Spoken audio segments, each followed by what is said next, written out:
নমস্কার। আমার এক প্রিয় ফলোয়ার জিজ্ঞেস করেছেন, তার নাম রাহুল আগরওয়াল। তিনি জিজ্ঞেস করেছেন যে তার টেনেন্ট 5 বছর আগে মারা গেছে এবং তার টেনেন্টের ওয়াইফ তারও 10 বছর আগে মারা গেছে। একটা ছেলে থাকে 60 বছর বয়স, 2G লাই করবে কিনা। রাহুল ভাই, তোমাকে একটা জিনিস বলে দিই, আমি প্রত্যেককেই বলি, এই কোশ্চেনটার অ্যান্সার তুমি পেয়ে যেতে যদি তুমি আমার লাস্ট 8-10 দিনের ভিডিওগুলো ফলো করতে। যা হোক, যখন কোশ্চেন করেছো আমি অ্যান্সার দিচ্ছি, কিন্তু তোমাকে একটু বলে দিই এবং সবাইকেই বলে দিই যে আমার ভিডিওগুলো কিন্তু যারা অন্তত 1 সপ্তাহ 10 দিন ফলো করেন বা দেখেন, একটু সময় করে স্কিপ না করে, বারবার বলে দিচ্ছি স্কিপ না করে দেখবেন, তাহলে কিন্তু প্রত্যেকটা জিনিস মোটামুটি ডিসকাস করা হয়ে গেছে অলরেডি।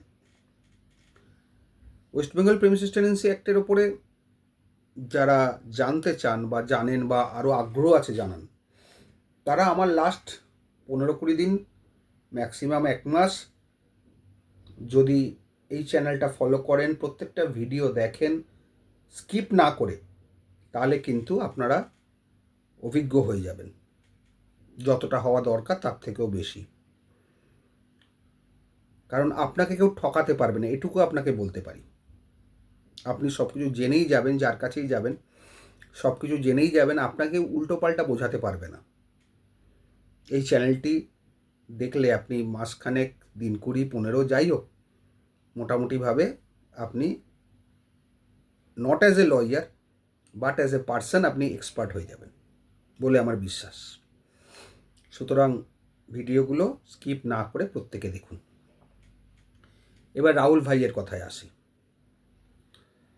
রাহুল, তুমি যে জিজ্ঞেস করেছো যে 5 বছর আগে টেনেন্ট মারা গেছে, ওয়াইফ তারও 10 বছর আগে মারা গেছে, ছেলে আছে 60 বছর বয়স, 2G করা যাবে কি না? অবশ্যই করা যাবে। অ্যাপ্লিকেশান আন্ডার সেকশন 2G, যদিও ওটা অ্যাপ্লিকেশান বলা হয় কিন্তু অ্যাকচুয়ালি এটা শ্যুট হয় ট্রেসপাসার্স। কারণ 2G নিয়মই হচ্ছে 5 বছর হয়ে গেলেই ছেলেমেয়েরা থাকলে অটোমেটিক ট্রেসপাসার্স হয়ে যাবে, নট এজ এ টেনেন্ট। ট্রেসপাসারকে যেটা মামলা করে তুলতে হয়, এখানেও তোমাকে মামলা করেই তুলতে হবে 2G গ্রাউন্ডে। এখানে কোনো রকম ডিফেন্স পাবে না টেনেন্ট, মানে টেনেন্ট না, ট্রেসপাসার হয়ে গেছে। ভাড়া জমা দেওয়ার কোনো স্কোপ নেই। কোর্টে যদি অ্যাপ্লিকেশানও করে, কোর্ট অ্যালাউ করবে না, কারণ 2G মামলা সে টেনেন্টই নয়, সে হচ্ছে ট্রেসপাসার্স।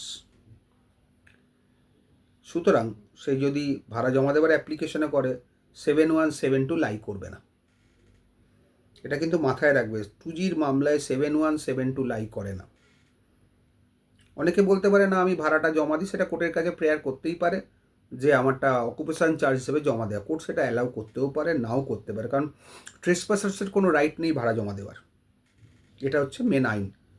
সুতরাং রাহুল ভাই, তুমি 2Gটা করো। 2Gটা করলে তোমার উপকারী হবে এবং মামলা বেশি দিন চলবে না, খুব তাড়াতাড়ি শেষ হয়ে যাবে।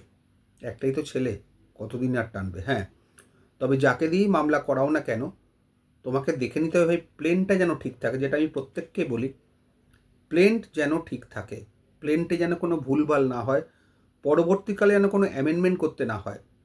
কারণ প্লেন্ট একবার ভুল হলে অ্যামেন্ডমেন্ট করতে গেলেই সেটা কিন্তু ডিলে হবে। কারণ যেই অ্যামেন্ডমেন্ট অ্যাপ্লিকেশান দেবে, সঙ্গে সঙ্গে ডিফেন্ডেন্ট বলবে আমি একটা অবজেকশান দেবো, আমাকে সময় দেওয়া হোক। 2-3টে ডেট সে নিয়ে নেবে, তারপর হয়তো অবজেকশান দিল, এবার তোমার লয়ারে রিপ্লাই দেওয়ার দরকার, রিপ্লাই দিল, এই করে কিন্তু ডেটগুলো নষ্ট হয়ে যাবে। সুতরাং প্লেন্ট যখনই ফাইল করবে, ভালো করে দেখে শুনে পড়ে দুবার ধরে মেলাবে, তারপর সই করে ফাইল করবে। আশা করি তোমায় স্যাটিসফাই করতে পারলাম, বা অন্য যারা আছেন যারা 2G নিয়ে জিজ্ঞেস করছেন তাদেরকেও এই ভিডিওটা দেখলে তারাও স্যাটিসফাই হবেন। ভালো থাকবেন সবাই, ভালোভাবে এনজয় করুন।